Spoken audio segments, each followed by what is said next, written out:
Hey there, fellow iPhone enthusiasts. Welcome back to our channel.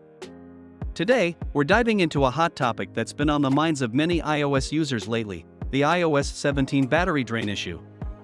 If you've noticed your battery life taking a hit after updating, don't worry, you're not alone.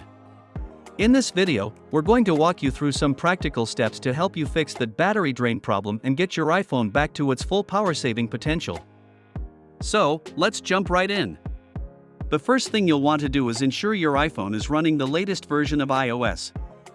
Sometimes, Apple releases updates that address performance and battery issues. To check for updates, simply go to Settings, then General, and Software Update. If there's an update available, go ahead and install it.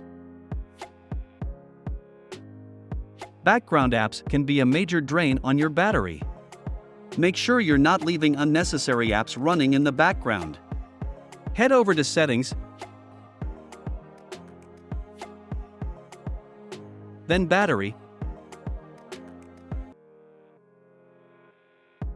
and take a look at the list of apps consuming power. If you spot any apps using a lot of battery in the background, you can either close them or adjust their settings to limit background activity. Any apps using a lot of battery in the background, you can either close them or adjust their settings to limit background activity.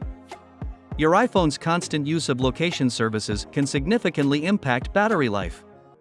Go to Settings, then Privacy, and Location Services.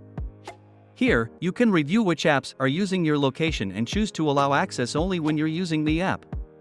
This can help conserve your battery while still enjoying the benefits of location-based features. Email fetching and push notifications can contribute to battery drain as well. Consider disabling push from your email accounts. This means your iPhone won't constantly check for new emails but will instead do it at specific intervals or whatever you set. To do this, go to Settings,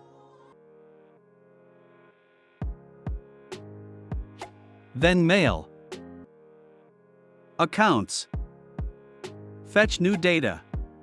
Now turn off push or adjust the settings according to your preference. Well, there you have it. Remember, these steps should help you get back on track with your iPhone's battery life. It's all about optimizing settings and monitoring app activity. If you found this video helpful, give us a thumbs up and don't forget to subscribe for more tech tips, troubleshooting guides, and all things iPhone. Thanks for watching, and until next time, stay charged.